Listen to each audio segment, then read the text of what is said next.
পাকা চোখে তাকিয়েছিলাম যখন, তুমি বসে বসে গল্পের বই পড়ছিলে। আমি তখনই বুঝে গিয়েছিলাম যে সেই পাতাগুলো আমার জন্য লেখা নয়। তারপর আমি নিজেকে খুঁজতে শুরু করি শূন্যতার মধ্যে। তবুও আমি জিজ্ঞেস করলাম, গল্পের নাম কি?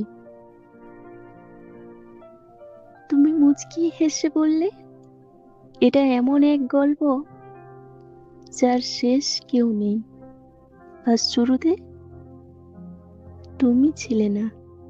আমি বললাম, বাহ, ভীষণ সুন্দর।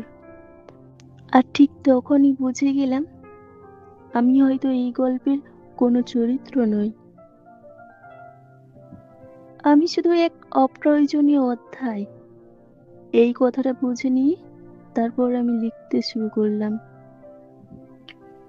কৌতূহল সামলাতে না পেরে বললে, কি লিখছো? আমি বললাম, নিজেকে মুছে ফেলার গল্প, যে গল্পে কাউকে দোষ দিতে নেই, শুধু নীরবে বুঝে নিতে হয়। সব সুন্দর গল্পে আমি থাকি না। তুমি বললে, এই গল্পটা শেষ করো না, এখনই শেষ হলে কে আর দেখবে আমাকে মন দিয়ে?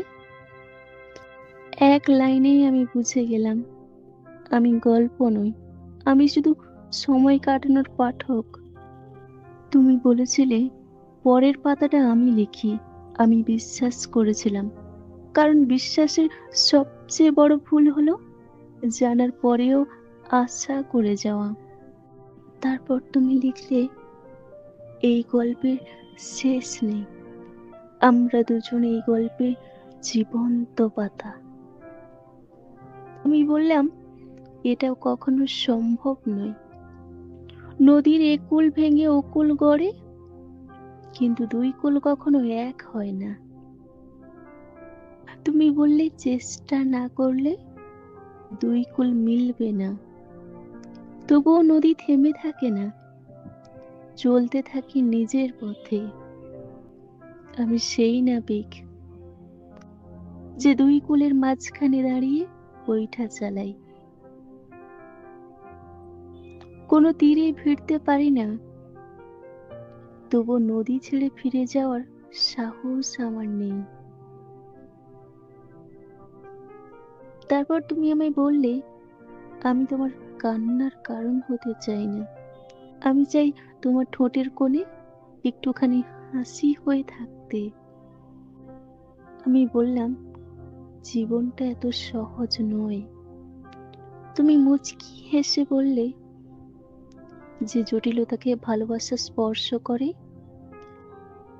সেই জটিলতাকে সহজ করে দিই আমি। আমি বললাম, গল্পের শুরুতে যদি আমি থাকতাম, তাহলে আমার অন্তরটা এত প্রশ্নে ভরে যেত না, এত ভয় নিয়ে নীরবে বাঁচতে হতো না। তুমি ধীরে বললে, সব কথা শব্দে বলতে হয় না, কিছু অনুভূতি নীরবতাতে নিরাপদ। আমি নীরব থাকলাম।